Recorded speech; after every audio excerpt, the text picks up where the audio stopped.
Charlie, I've got to say, it's really great to see you back again in the UK. Well, thank you, and it's always a pleasure to see you, my friend. Not only are you a nice guy, but you're a good-looking guy, too. Well,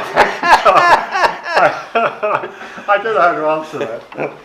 Charlie, I've lost count of the number of times you've toured in the UK. Oh, so have I. But do you remember when you first toured? Absolutely. I came here in 1957 on the Mauritania. Right. Not the Lusitania, the Mauritania. Yeah, right. And that was the second ship they built, and now that's been in mothballs for at least 50 years. But I came by sea. It was a wonderful adventure for me. Kid from the city in Philadelphia, you know what I mean? South Philadelphia. Yeah. And we landed in Le Havre that evening, and the next day Southampton. Right. Amazing. And I was booked through Lou and Leslie Grade. Oh, yes. Who were the impresarios of the Hippodrome Theater system. Yeah. And let me see, what was the other fellow's name?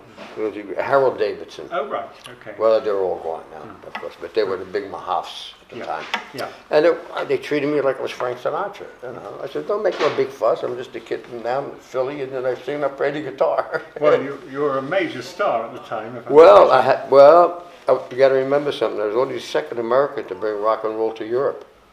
Bill Haley preceded me. And you were the second after Bill Haley, is that yes, right? Yes. Bill Haley brought his band. I came as a solo artist. Yeah. And I was at the mercy of the pit orchestra. Yeah. They were good, don't get me wrong. They were all great musicians, but they didn't have the feel, for rock and roll. They did well, because I had arrangements with 8, 9, 10-piece band. So I just turned the guitar on 10, and I started sawing wood. I call it sawing wood. Well, I couldn't stop playing rhythm, because if I tried to take the lead, the whole thing would fall apart. So I played, but it went well. I killed them, and I came here for, I think, 6 weeks, and they extended it to 10 weeks. Good. And then I came the second time. Joan and I spent a honeymoon here for another 10-week tour, 58. And then I didn't come for about 20 or 21 years. Right. Lots of problems at home, not with the family or financially, but a lot of trouble with the record companies that didn't want to pay me. Don't forget, I sold over 3 million copies of Butterfly, and I'm still waiting to get paid. Well, Charlie, I've got to say that everything that you've said is in this book. Well, I never lie. No, absolutely. The only I lie about is my height, 6'2". Right.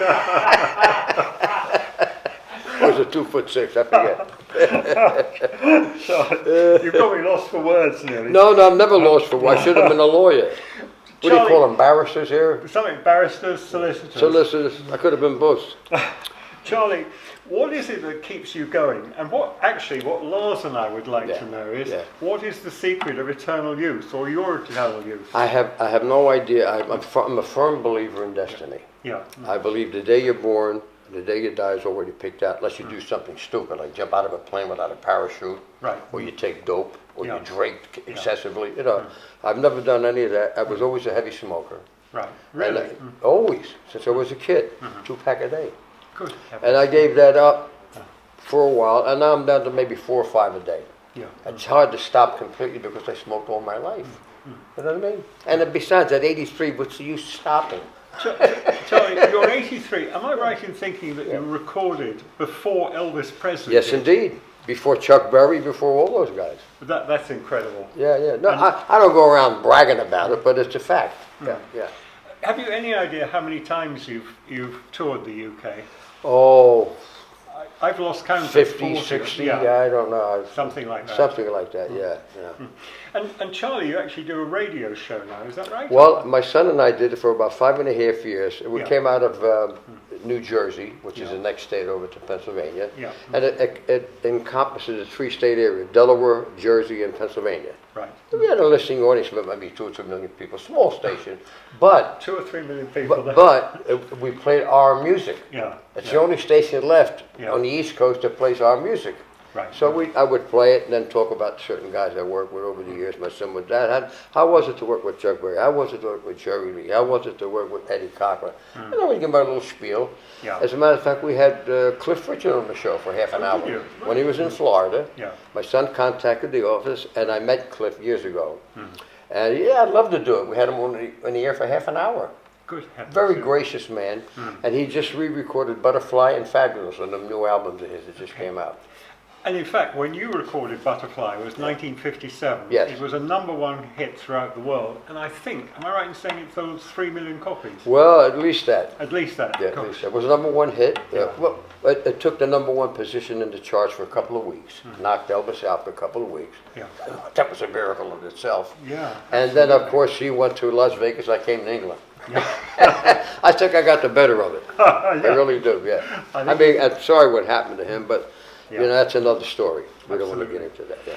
Charlie, the guitar you've got with you, I'm a guitar collector. Yes. And this Guild guitar you have with you, it looks like the same guitar you were using way back in the beginning. Is it a similar guitar? No, it's exactly the same guitar. Is it? Yes, indeed, yeah.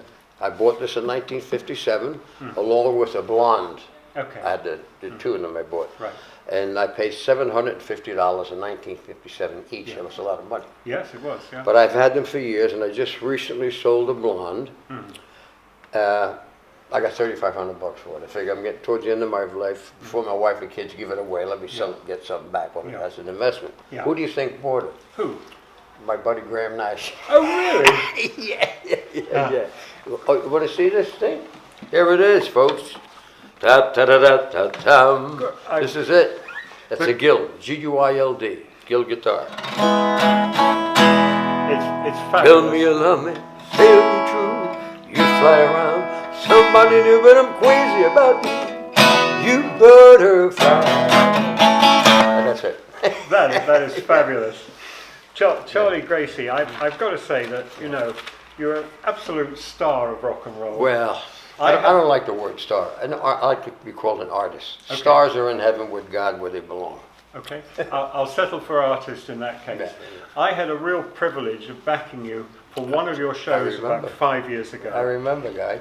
But tonight, Charlie, my Wanderin Eyes are going to be watching you live on stage. Oh my goodness.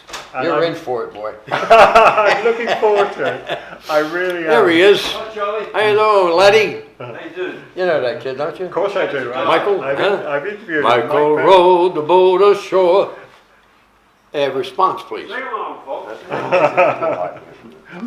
Charlie, it's been an absolute privilege to talk to you Well, it's tonight. my pleasure. Thank you so much for Well, talking to me. thank you for coming, and thank you for filming me. Yeah. Because my people waste the turns I make one, you never know. No, So you'll have me for posterity.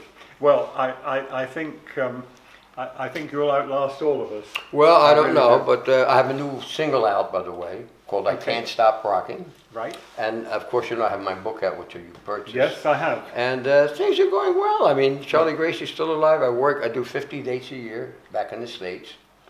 And I traveled throughout Europe. I was in France this year, England in December, and I'll be in Belgium in July for about 4 or 5 days for a festival. Isn't that? So I'm always... That's incredible. And the funny thing is, I was chosen to be on the Rock and Roll, East Coast Rock and Roll Hall of Fame Really? in June. Yeah. But I took this tour with Marty because I filled in for, what's his name, the fellow.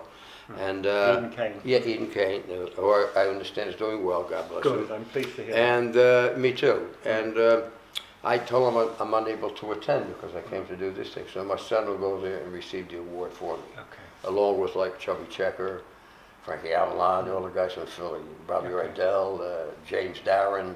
We're all born and raised in the same neighborhood. Okay. Amazing. Fantastic. Yeah.